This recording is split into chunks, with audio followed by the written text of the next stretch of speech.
माध्यमिक शिक्षा बोर्ड की सीनियर सेकेंडरी और सेकेंडरी परीक्षाओं के लिए रिलेटिव प्रोनाउन एक मोस्ट इम्पोर्टेंट टॉपिक है।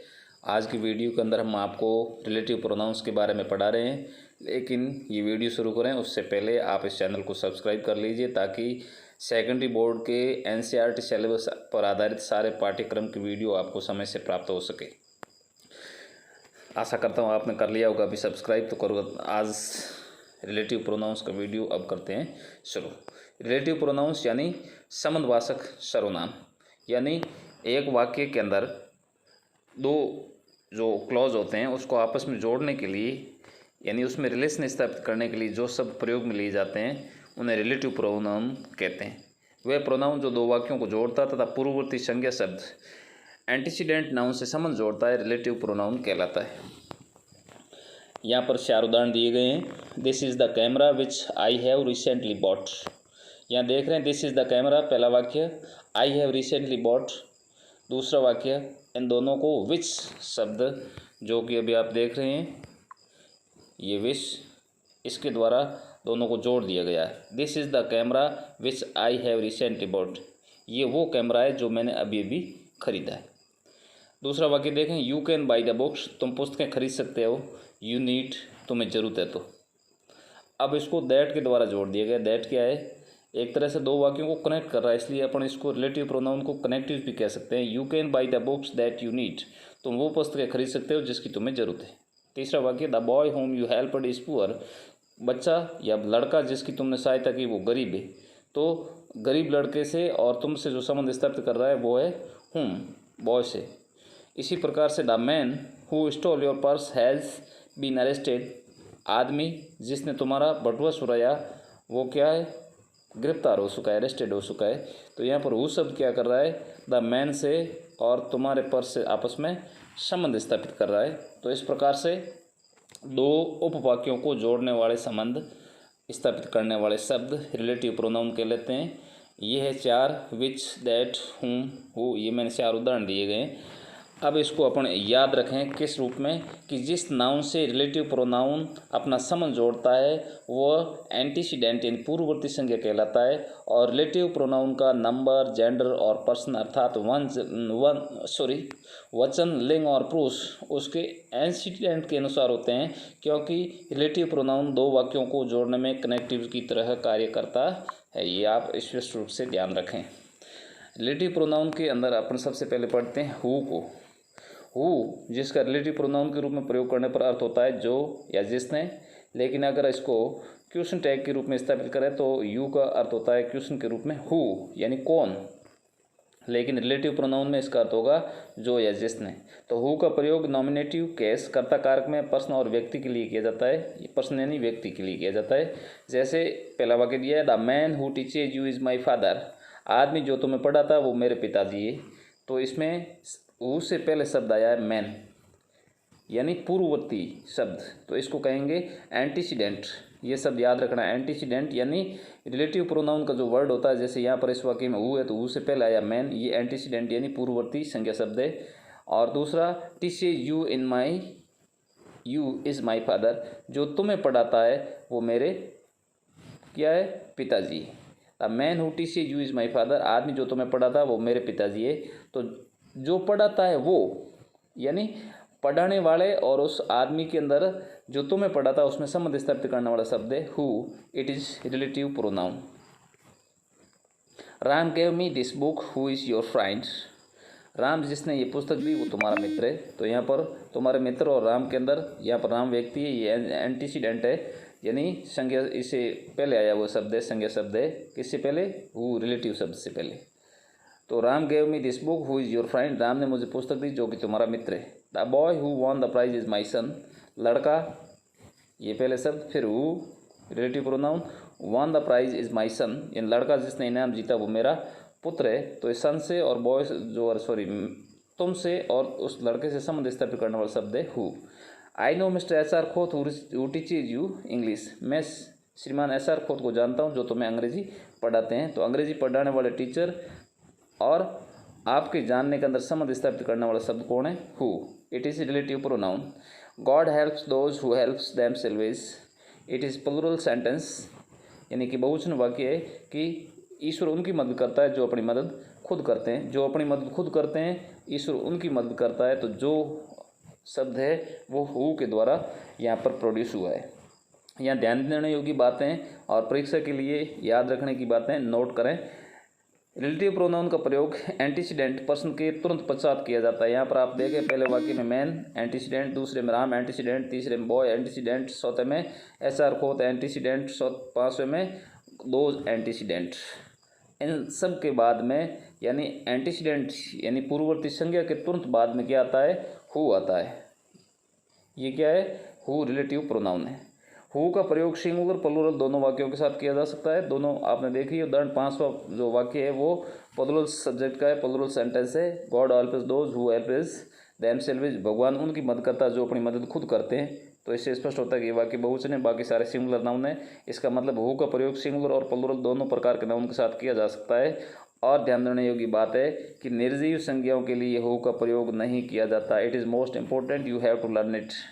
निर्जीव संज्ञाओं के लिए हु का प्रयोग नहीं होता है। नेक्स्ट रिलेटिव प्रोनाउन हुम, जिसका अर्थ होगा जिससे, जिसको, जिन्हें, यानी रिलेटिव प्रोनाउन के रूप में हुम को प्रयोग करेंगे तब इसका अर्थ होगा हुम का जिससे, जिसको और जिन्हें। इसका प्रयोग एग्जीक्यूटिव केस कर्म कारक में पर्सन के लिए किया जाता है। जैसे द बॉय हुम teach you is very intelligent. The boy हुम you teach is very intelligent, यानी लड़का जिसे तुम पढ़ाते हो बहुत ही होशियार है। तो हुम यहाँ पर रिलेटिव प्रोनाउन है और द बॉय एंटीसीडेंट है और ये आपसे संबंध स्थापित कर रहा है।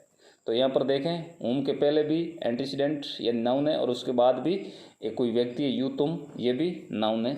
इसका मतलब हुआ हुम का प्रयोग से पहले भी नाउन और उसके बाद में भी नाउन या पर्सन। हुम से पहले भी पर्सन, हुम के बाद में भी पर्सन और हुम के जस्ट बाद में पर्सन के बाद में टीच वर्ब है। दूसरे वाक्य में देखें the lady whom you teach talked with is my aunt, और जिसके साथ तुम बात कर रहे हो वो मेरी सासी है। तो यहाँ पर देखें हुम रिलेटिव प्रोनाउन है, लेडी एक पर्सन है और यू भी पर्सन है और यू के बाद टॉक्ड क्या है? वर्ब है। तो यहाँ पर एक पैटर्न बनता है, एक स्ट्रक्चर बनता है वाक्य रचना का कि हुम का प्रयोग करते हैं तब क्या होता है? हुम के पहले भी पर्सन होता है, बाद में भी पर्सन और पर्सन के बाद में वर्ब। ये इसका एक स्ट्रक्चर बन गया। तो हुम का प्रयोग सिंगुलर और प्लूरल दोनों ही प्रकार के नाउन के लिए किया जाता है। जैसे the man whom you gave mango is beggar, यहाँ पर एक वचन वाक्य है द मैन हु गेव। यहाँ पर भी देखें तो सब क्या है? Person plus verb, you person gave verb. तो the man whom you gave mango is beggar, आदमी जिसको तुमने आम दिया वो गरीब है या भिखारी है। बेगर या भिखारी होता है, तो आदमी जिसको तुमने आम दिया वो भिखारी है। It means it is singular work sentence. Second sentence देखे the man whom you gave mangoes are beggars, तो यहाँ पर MEN आया, it mean it is plural. The man whom you gave mangoes are beggars, it mean beggars एक होता तो बेगर और beggars यानी बहुवचन है, तो ये सेंटेंस हो गया प्लूरल नाउन का। तो इस प्रकार से हुम का प्रयोग सिंगुलर और प्लूरल दोनों प्रकार के नाउन के साथ किया जाता है। और जो बात मैंने अभी ऊपर बताई कि हुम के पहले भी पर्सन, बाद में भी पर्सन और बाद वाला पर्सन के जस्ट बाद में वर्ब आती है। तो परीक्षा में प्रश्न हल करते समय ध्यान रखें कि यदि रिक्त स्थान से पूर्व कोई पर्सन अर्थात व्यक्ति हो और रिक्त स्थान के बाद पर्सन के साथ में वर्ब आए तो वहाँ पर आपको हुम का ही उस सेंटेंस के अंदर प्रयोग करना है। This is most important, you have to learn it. Whose का अर्थ होता है जिसका, जिसकी, जिनके। इसका प्रयोग मानव प्राणियों यानी ह्यूमन बींग्स और पॉजिटिव केस यानी संबंध कारक में किया जाता है, यानी दो चीज़ों में संबंध बताना हो मानव प्राणियों में तब। जैसे this is the boy whose father teaches you English, ये वो लड़का है जिसके पिताजी तुम्हें अंग्रेजी पढ़ाते हैं। तो उस लड़के में और तुम्हें अंग्रेजी पढ़ाने वाले में संबंध स्थापित करने का काम कौन कर रहा है? Whose. It mean it is positive case, यानी आपके बीच में संबंध स्थापित कर रहा है। तो हुज का प्रयोग पॉजिटिव ह्यूमन बींग्स के लिए किया जाता है, ह्यूमन बींग्स यानी मानव प्राणियों के लिए। The man whose son is my friend came to meet you, आदमी जिसका बेटा तुम्हारा मित्र है वो तुमसे मिलने के लिए आया।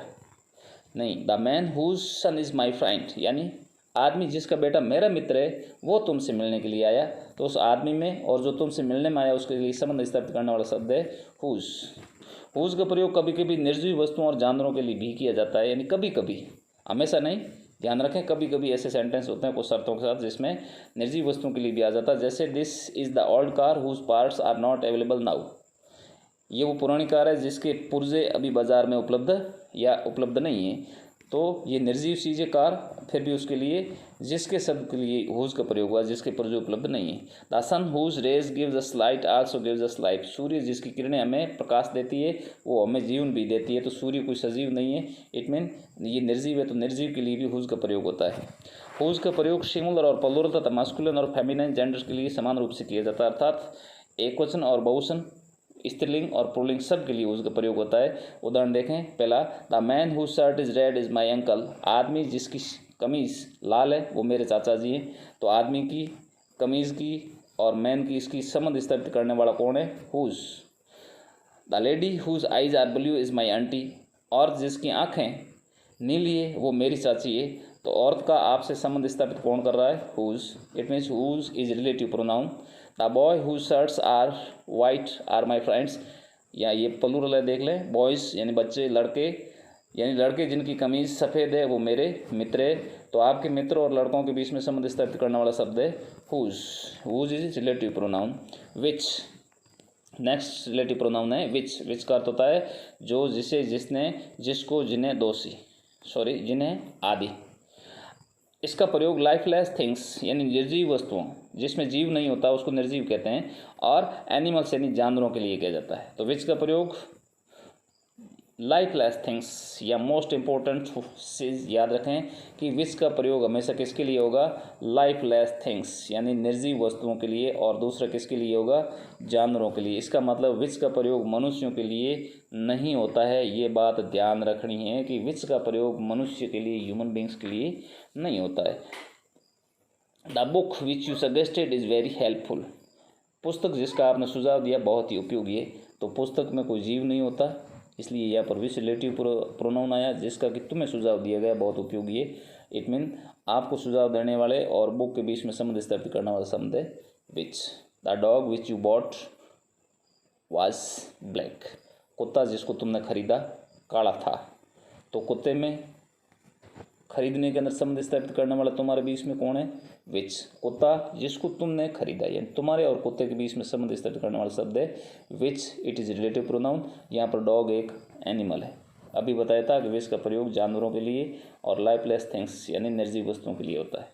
विच का प्रयोग नॉमिनेटिव केस, कर्ताकारक और एसरेटिव केस, कर्मकारक दोनों के लिए किया जाता है। जैसे ही dog which bit you is mine. The dog, sorry T दूर हो गया, थोड़ा टी पास में होना चाहिए था, ये सब पूरा है the dog which bit you is mons. कुत्ता जिसने तुम्हें काटा वो मोहन का है। तो यहाँ पर मोहन एक नॉमिनेटिव व्यक्ति हो गया। कुत्ता जिसने तुमको काटा वो मोहन का है, ये नॉमिनेटिव केस है। दूसरा देखें, the dog which you beat is mons. कुत्ता जिसको तुमने पीटा वो मोहन का है। तो यहाँ पर एसेटिव केस कर्म कारक है, जिसको तुमने पीटा इस बात पर जोर दिया गया है, इसलिए ये एग्जीक्यूटिव केस यानी कर्म कारक है। विच का प्रयोग प्रीपोजिशनल केस में प्रीपोजिशंस को हमेशा विच के पहले लगा दिया जाता है। यानी प्रीपोजिशनल केस यानी सर्वनाम से संबंधित जो वाक्य होते हैं उसमें विच से क्या करते हैं? प्रीपोजिशन को पहले लगा देते हैं। जैसे the forest through which they went was full of wild animal. यहाँ पर विच देखें, विच के पहले एक शब्द लिखा हुआ through. The forest through which they went was full of wild animal. जिस जंगल से वो गुजरे वो जंगली जानवरों से भरा हुआ था। तो विच से पहले प्रीपोजिशन लग गया थ्रो। दूसरे में देखें, this is the book in which read about Bhagat Singh. ये वो पुस्तक है जिसमें भगत सिंह के बारे में पढ़ा। तो यहाँ पर देखें, विच से पहले इन शब्द, it is preposition, in, on, the, at, through, ये सब क्या है? प्रीपोजिशन। तो प्रीपोजिशन से पहले, सॉरी विच से पहले प्रीपोजिशन का प्रयोग होता है, ये भी ध्यान रखें। एक शर्त है इसकी, वाट। वाट का अर्थ होता है जो, और वाट का प्रयोग अज्ञात वस्तुओं, बातों या घटनाओं के लिए किया जाता है, यानी जिसकी हमें कोई जानकारी नहीं होती है, ऐसे के लिए वाट का प्रयोग होता है। और वाक्यों में एंटीसीडेंट यानी पूर्वगामी संज्ञा नहीं होती। पहले वाले जितने अपने रिलेटिव प्रोनाउन पढ़े उसमें एंटीसीडेंट होता था, लेकिन इसमें एंटीसीडेंट यानी पूर्वगामी संज्ञा नहीं होती है। और वाट का प्रयोग हमेशा सिंगुलर के लिए होता है। दो बातें ध्यान रखनी है, जिस वाक्य में वाट प्रयोग होगा रिलेटिव प्रोनाउन के रूप में वहाँ एंटीसीडेंट नहीं होगा। दूसरी बात, वाट हमेशा एक वचन के लिए ही प्रयोग में आएगा। और तीसरी बात यह ध्यान रखनी है कि अज्ञात वस्तुओं, अज्ञात बातों और घटनाओं के लिए, जिनकी कोई जानकारी नहीं है, अज्ञात है, उनके लिए वाट का प्रयोग होता है। जैसे what he says is true, वो जो भी कहता है वो सही है। अब क्या कहता है इसकी कोई जानकारी नहीं है, अज्ञात, लेकिन जो कहता है वो सही है।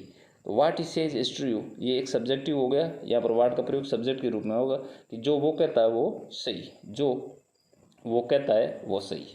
आई shall give you what you like, जो तुम्हें पसंद है मैं तुम्हें दूंगा। तो यहाँ पर जो तुम्हें पसंद है वो पहले आया, आई शैल गिव बाद में आ गया, इसलिए ये ऑब्जेक्टिव केस हो गया। अगला वाक्य डू व्हाट आई से, जो मैं कहता हूँ करो। यहाँ पर भी ऑब्जेक्टिव केस है, जो मैं कहता हूँ तुम करो। तो करो शब्द पहले था, लेकिन वाक्य अनुवाद इस पर हो रहा है कि जो मैं कहता हूँ, इसलिए ये ऑब्जेक्टिव वाक्य बन गया। I don't know what is happening, क्या हो रहा है मैं नहीं जानता, यानी मैं नहीं जानता कि क्या हो रहा है। तो यहाँ पर ये सब्जेक्ट आई के अनुसार ही वाक्य का अनुवाद बनाए कि मुझे नहीं मालूम कि क्या हो रहा है। इस प्रकार से व्हाट का प्रयोग अज्ञात वस्तुओं, अज्ञात बातों, अज्ञात घटनाओं, और जिस वाक्य के अंदर एंटीसीडेंट यानी पूर्वगामी संज्ञा नहीं हो और वाक्य एक वचन हो, सिंगुलर में हो, तो उसके लिए रिलेटिव प्रोनाउन के रूप में व्हाट का प्रयोग होता है। यहाँ पर आप वाक्य सारा देखें, सब के सब एक वचन में। नेक्स्ट, व्हेन का प्रयोग। व्हेन का अर्थ होता है जब, रिलेटिव प्रोनाउन के रूप में। वैसे व्हेन कब यानी समय को बताने वाला होता है। तो व्हेन का प्रयोग वाक्यों में एट विच टाइम, एट और during that time, during the time, that, after, just after, which आदि के अर्थ हम किए जाते हैं। इन सारे शब्द जो समय को इंगित करते हैं। यदि वाक्य में एंटीसीडेंट पूर्वगामी शब्द संज्ञा टाइम हो तो इसके पश्चात व्हेन का ही प्रयोग होगा। यानी किसी वाक्य में एंटीसीडेंट यानी पूर्वगामी संज्ञा शब्द समय से संबंधित हो तो व्हेन का ही प्रयोग होगा। जैसे it was Sunday when he went to temple, यह रविवार का दिन था जब वह मंदिर गया। इसका मतलब व्हेन से पहले आया हुआ शब्द ये क्या है, समय को बता रहा है। दूसरे में देखें, it was midnight when the thief entered the house, आधी रात का समय था जब चोर घर में घुसे। तो यहाँ पर भी व्हेन से पहले जो आया है वो क्या है, मिडनाइट का टाइम दिया है, इसका मतलब समय को इंगित कर रहा है। तो वहाँ पर व्हेन का प्रयोग होगा कनेक्टिव के रूप में, यानी कि रिलेटिव प्रोनाउन के रूप में। It was August 2006 when it rained heavily in Barmer, यह 2006 अगस्त का महीना था जब बाड़मेर के अंदर भारी वर्षा हुई। तो यहाँ पर व्हेन जो दो वाक्यों के, बाड़मेर के अंदर भारी वर्षा हुई और अगस्त के महीने के अंदर समय जोड़ने वाला शब्द व्हेन है, ये रिलेटिव प्रोनाउन है। लेकिन अगस्त 2006 समय को स्थापित कर रहा है, इसलिए व्हेन का प्रयोग हुआ है रिलेटिव प्रोनाउन के रूप में। When she was 13 she learned English, जब वो 13 वर्ष की थी उसने अंग्रेजी सीखी या सीख ली। तो यहाँ पर भी समय को इंगित कर रहा है 13 ईयर्स, इसलिए व्हेन का प्रयोग हो रहा है। नोट, जब किसी वाक्य में एंटीसीडेंट समय को बताता हो तो व्हेन का प्रयोग होता है। इट इज़ मोस्ट इंपॉर्टेंट, समय को बताने वालों के लिए रिलेटिव प्रोनाउन व्हेन का प्रयोग होता है। नेक्स्ट है वेयर, यानी जहाँ। इसका प्रयोग एट द प्लेस, जहाँ अपन कहेंगे यानी किसी इस जगह का नाम बताएंगे, तो इसलिए एट द प्लेस, इन और विच द प्लेस, यानी किसी स्थान के अंदर, किसी स्थान के जगह पर, या किसी ऐसी स्थिति हो जो जगह को बताती हो, यानी स्टेट ऑफ सिचुएशन इन विच, यानी व्यक्ति किस परिस्थिति में हो, तो वहाँ पर भी वेयर का प्रयोग होता है। यदि वाक्य में एंटीसीडेंट स्थानवाची शब्द है तो वेयर का प्रयोग होगा। अभी हमने जो पढ़ा था कौन सा, व्हेन का प्रयोग किसके लिए होता है, समय के लिए, और वेयर का प्रयोग होगा स्थानवासी शब्दों के लिए, यानी जो जगह को बताते हो। जैसे the school where we study is neat and clean, विद्यालय जहाँ हम पढ़े साफ सुथरा है। तो यहाँ पर विद्यालय एक स्थान का नाम हो गया। दूसरा देखें, this is the school where I was studied, यह वह विद्यालय है जहाँ मैंने अध्ययन किया यानी पढ़ाई की। तो ये भी स्कूल स्थान का नाम आ गया। The village where I live is very big, गांव जिसमें मैं रहता हूँ बहुत बड़ा है, तो गांव भी एक जगह का नाम हो गया। Jaipur is the city where Hawa Mahal is located, Jaipur वो शहर है जिसके अंदर हवा महल स्थित है, तो जयपुर शहर जगह का नाम हो गया। तो इस प्रकार से अपन देखें कि स्थानवाचक शब्द के तुरंत बाद वेयर का प्रयोग होता है। यहाँ पर देखें, स्कूल स्थानवाचक है, वेयर का प्रयोग हुआ, स्कूल स्थानवाचक है, वेयर का प्रयोग हुआ, गांव स्थानवाचक है, वेयर का प्रयोग हुआ, जयपुर स्थानवाचक है, वेयर का प्रयोग हुआ। तो वेयर का प्रयोग के लिए मुख्य बात है कि स्थानवाची शब्द उससे पहले लगते हैं, ये ध्यान रखने योग्य बात है। नेक्स्ट है दैट का प्रयोग। दैट का अर्थ होता है जो या जिसे। इसका प्रयोग व्यक्तियों, वस्तुओं और जानवरों के लिए किया जाता है। दैट का प्रयोग पर्सन्स व्यक्तियों और थिंग्स वस्तुओं के लिए हु हुम और विच के लिए किया जाता है, यानी इसके स्थान पर आता है हु हुम या विच। जिस वाक्य में आता है उसके स्थान पर दैट का प्रयोग करते हैं, क्योंकि दैट का प्रयोग व्यक्तियों वस्तु जानवरों सब के लिए किया जा सकता है। लेकिन दैट का प्रयोग करने की शर्तें हैं। पहली शर्त है कि यदि नाउन से पूर्व सुपरलेटिव डिग्री हो तो दैट का प्रयोग होगा वाक्य में। क्या हो भाई? एंटीसीडेंट से पूर्व सुपरलेटिव डिग्री हो। जैसे ये बॉय है, बॉय से पहले यहाँ पर एंटीसीडेंट कौन है, यानी संज्ञा कौन है? जय। लेकिन ये दैट क्या है? प्रोनाउन। और इससे पहले बॉय, एंटीसीडेंट, बॉय का नाम क्या है? जय। लेकिन जय, उस बॉय लड़के के लिए, जय के लिए एक शब्द आया है टॉलेस्ट। टॉलेस्ट का अर्थ होता है सबसे लंबा। तो ये सुपरलेटिव डिग्री किसकी? टॉल की। Tall, taller, tallest. Tall first यानी positive degree, taller comparative degree और टॉलेस्ट सुपरलेटिव डिग्री, 3 डिग्री होती है। तो जिस वाक्य के अंदर सुपरलेटिव डिग्री अगर एंटीसीडेंट यानी जो संज्ञा शब्द है उससे पहले आए तो लड़का है संज्ञा शब्द, उसकी सुपरलेटिव डिग्री टॉलेस्ट है। The Jay is the tallest boy that reads in our school. हमारे विद्यालय में पढ़ने वाले लड़कों में जय सबसे लंबा है। तो सबसे लंबा यानी सुपर हो गया वो, तो सुपरलेटिव डिग्री टॉलेस्ट है। इसलिए दैट से पहले जो एंटीसीडेंट आया उसके पहले टॉलेस्ट सुपरलेटिव डिग्री का प्रयोग होता है। This is the best book that I have ever read. This is the book that I have ever read. आज तक मैंने जो पुस्तकें पढ़ी है उसमें ये सबसे बेस्ट किताब है। तो यहाँ पर देखें दैट रिलेटिव प्रोनाउन है और बुक एंटीसीडेंट है, लेकिन बुक की सुपरलेटिव डिग्री है बेस्ट। तो यही तो वाक्य बताया था कि हु हुम और विच के स्थान पर दैट का प्रयोग करते हैं उस वाक्यों के अंदर जहाँ पर सुपरलेटिव डिग्री हुई हो। तो यहाँ पर बेस्ट किसकी सुपरलेटिव डिग्री है? गुड की। Good, better, best. तो यह आज तक मैंने जो पुस्तकें पढ़ी उसमें सबसे अच्छी है, यानी सबसे सुपर है तो सुपरलेटिव डिग्री। यदि इंट्रोगेटिव हो, वाक्य कैसा हो? इंट्रोगेटिव यानी प्रश्नवाचक हो, तो रिलेटिव प्रोनाउन हु हुम विच के स्थान पर दैट का प्रयोग होता है। प्रश्नवाचक वाक्यों में दैट का प्रयोग होता है। जैसे who is he that troubles you. कौन है वह जो तुम्हें समस्याएं पैदा करता है? तो दैट यहाँ पर हु प्रश्नवाचक है। ये वाक्य सारे किस प्रकार के? प्रश्नवाचक। तो इंट्रोगेटिव वाक्यों में दैट का प्रयोग होता है। What is that you like. वो क्या है जो तुम्हें पसंद है? Who is the man that abuse you. वो आदमी कौन है जो तुम्हें गाली देता है? यानी सारे प्रश्न किस प्रकार के हैं? इंट्रोगेटिव सेंटेंसेज है।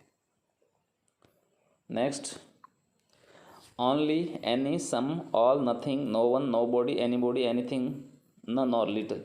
ये शब्दों की सूची है, लिस्ट ऑफ द वर्ड्स। यानी आप परीक्षा के अंदर जब वाक्य देखेंगे तो इनमें से कोई अगर एक वर्ड आया हुआ हो, कोई एक शब्द आया हो, कौन कौन से? Only, any, some, all, nothing, no one, nobody, anybody, anything, none और लिटिल अगर किसी वाक्य के अंदर आए हैं तो आपको आंख मीच करके, आंख बंद करके उस वाक्य के अंदर दैट क्या कर देना है? रिलेटिव प्रोनाउन भर देना है। जैसे all that glitters is not gold.